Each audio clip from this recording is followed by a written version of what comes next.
అందరికీ praise lord. మే 14 ఈరోజు దేవుని వాగ్దానము. యెహోవా యందు ఆనందించుట వలన మీరు బలము నొందుదురు. నెహెమ్యా 8:10. ఇప్పుడున్న పరిస్థితిని బట్టి బలహీనపడి కృంగిపోయి బాధపడుతున్నావా? అయితే నీ కొరకు ఒక అద్భుతమైన మాట. యెహోవా యందు ఆనందించు, అప్పుడు నీవు బలము పొందుకుంటావు. ఈ లోకాన్ని బట్టి ఎదురవుతున్న ప్రతికూలతలను బట్టి నీవెన్నడూ కృంగిపోవద్దు. ఆనాడు పౌలును సీలను కొట్టి చెరసాలలో వేశారు.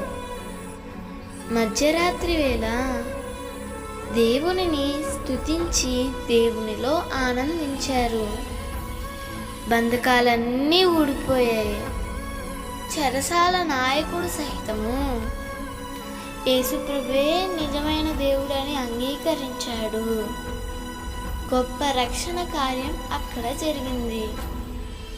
నీవు కూడా దేవునిలో ఆనందిస్తే నీ దుఃఖాన్ని కొట్టివేసి అక్కడ గొప్ప ఘనతను దేవుడు నీకు ఇస్తాడు. నీవు ఎన్నడూ బాధపడవద్దు. నీ దేవుడు నీ అంగలార్పును నాట్యంగా మార్చేవాడు. నీ దేవుడు నిన్ను ఎన్నడూ విడిచిపెట్టరు. అందుకే దేవునిలో ఎప్పుడూ ఆనందించు. పేదరికాన్ని బట్టి కానీ, అనారోగ్యమును బట్టి కానీ, నిందించే వ్యక్తులను బట్టి కానీ నీవెన్నడూ కృంగిపోవద్దు. దేవుడు నీతో ఉన్నాడన్న సంగతి నీవెన్నడూ మర్చిపోవద్దు.